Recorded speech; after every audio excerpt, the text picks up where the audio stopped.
I met a gypsy. Jase. Eli, mate, I'm not sure if this is so much of a question, but I guess I just wanted to let you know, I guess, how much energy there was in the crowd for you tonight. Like, I was just sitting way up in the stands, and that first moto, like, people were just losing it. You can hear your bike. Like, when you were in front of Jet, you couldn't even hear Jet's bike. Like, you provide the fans with an experience, and just sitting in the back there tonight and hearing the way that people were cheering for you, like, I kind of wanted to pass on that perspective, and I guess on behalf of the fans, say thanks for coming back for these races. But can you feel that the energy from the fans in this stage of your career? Yeah, I do, and I think you know, the more just riders stick around, the more you. Or like they kind of grow up with you and kind of live with you through your career. So that's been really cool to have them along the way. And yeah, the last couple of years, man, the stadiums and the energy have been pretty awesome. So Jet, in Phoenix, I believe it was, I feel like some of your comments about Eli and Beast Mode got taken out of context. I feel like I knew exactly what you mean, but I think maybe Eli, maybe even some of the fans and the media, they kind of didn't get where you were going with it. Tonight, you had Beast Mode, and he beat you in the first one. You were able to get the win in the second one, but like, to speak on that, you couldn't even hear your bike. Like, it's such a different riding style, and I could see after the sand section, you were just getting filled in that moto. So your take on experiencing Beast Mode for the first real time tonight? Yeah, back then I wasn't really good with my words. I still ain't now. So they took completely wrong. But no, it was cool. I mean, I was kind of dealing with my own stuff. Obviously, the first one, trying to get back in my flow, and obviously lost that time at the first part. But that second one, it was fun. I mean, we're going hard, and yeah, I mean, that Yamaha is really loud. So, and our bike's obviously quite opposite. It's very quiet. So even once I got around, I still couldn't hear my bike. But no, it was, I think, obviously a big thing with the engine and the air intake, where it's on compared to the Yamaha, it's a lot quieter than that. But no, it's cool to experience it, and I hope it stays around. Beast Mode, it's always fun racing someone with such knowledge and speed obviously too. It's 31 races, but the economics of it, just to play the Feld and MX Sports side, is that the huge TV money that came in, I think it was like $7 million or something, was basically like predicated on 31 rounds. And it's something that we've spoken about a bunch of times on the podcast, just trying to brainstorm like ways where it's like, okay, we need to do 31 races to have a season with playoffs. Have you thought about what you could do? Like, even the other day, we were just spitballing ideas of like, maybe you just get 4 rounds throughout the entire year where it's like you drop your worst races. So you get an injury, you have something go wrong, you can take a race off, and you've got 4 of those in your sleeve for the entire season. Like, is there anything creative that you guys have thought about that we could implement? Because I just think the benefits of the 31 races like really are there in terms of like the sport big picture. Yes and no. I think that the biggest thing you got to look, so Chase has done every single round, and now we're going to a high-speed track where they obviously want to look after our safety very well, and they do, but we're trying to set up a bike that's supposed to handle enough G-force to get to the rhythm lanes, but then it's got to be soft enough for the fast sections, and it can create a lot of sketchy moments of stuff being too stiff, we're on side nod feeling, and stuff like that, and we're at the end of our season, so for stuff, people like me, Eli, guys who've had injuries, it's not too bad because we've had that break, we've had time off, where Chase has still done every single round.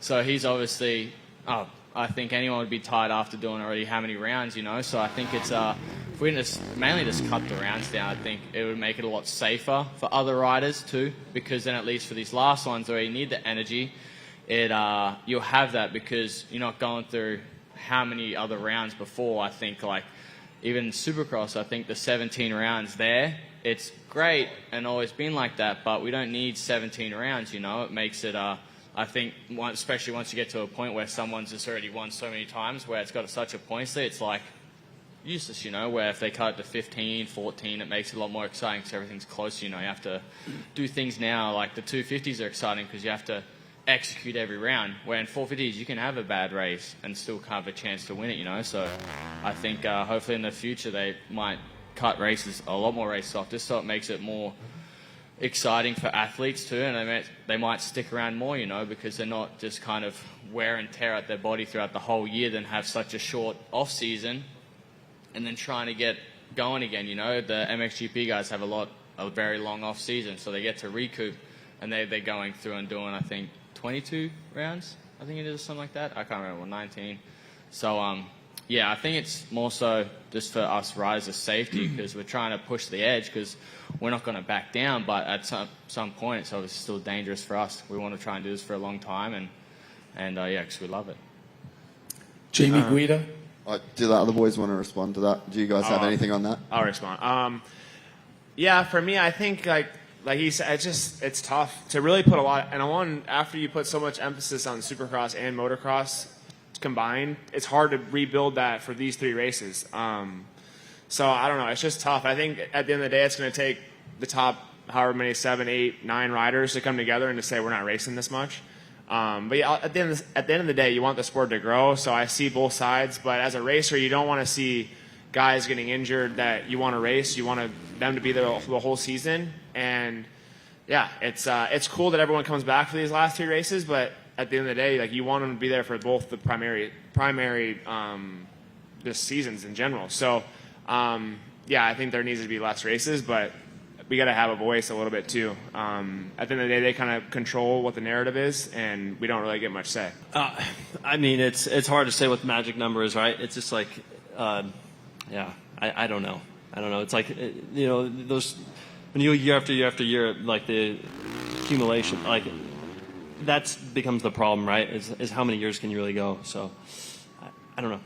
Hayden, mate, you never really seem to address any of your criticism directly, but you always seem like you ride with so much attitude that you're almost sending a message, whether it's to other riders or to media or to fans or non-fans. Do you feel like with the whole Motocross Nations drama that has gone on these last couple of weeks that today is a bit of a statement ride in a sense? Yeah, I don't know. Everything fuels me. Anything. You could say one word and that fuels me to work harder. That's just how I work. And, dude, even RJ or whatever, he was, behind me in qualifying, yelling at me. I'm like, dude, don't do that. That's not smart. And, it obviously didn't work for him, so that clearly wasn't smart. But, I get fueled by anything. Any crap talk, if you guys want to say something to me, say it, because it's going to make me better. And a little follow-up on that, though. So there's that side of you, but then it looked like when Juju crossed the line, you looked genuinely stoked for him. And there's been other times where guys have had really good rides that have beaten you, and then you're actually this nice guy. So you play both sides of the fence. But were you actually happy when you saw Juju? Because that's kind of what it looked like. Yeah, I'm always hyped for them. To get on the podium or, for your first time too and stuff like that. It's definitely cool, but then once you start becoming a threat, that's when I kind of turn sides, as you guys see. So, but he was riding good, so I had to give him props. And Levi, just a quick one for you, mate. It's not really this weekend related, but you're pretty clearly the number 1 dude at PC in terms of the results that you've been putting in all year. Obviously at Star, so many dudes kind of at times potentially get lost in what's going on there. Is the vibe different? The last few weeks, the last month, you've just been riding incredible at times. So is there anything to just the environment change and I guess being in a bit of a different position over there? Yeah, a little bit. Even at Star though, it was pretty, you always have somebody that's going to be good on a day and maybe not so good on the other. So, but yeah, the whole year, the team's been great to me and I think after I kind of did pretty well in Supercross, now they kind of step back and they try to just kind of let me do what has worked. So I think that's really helpful. When I have too many people in my ear, as any of us know, it can kind of go the other way sometimes. So they just kind of let me do my thing. If you enjoyed this content, please like and subscribe. And to listen to the full 3-hour podcast, search Gypsy Tales in your favorite podcast platform or click the link in the description below. Gypsy Gang.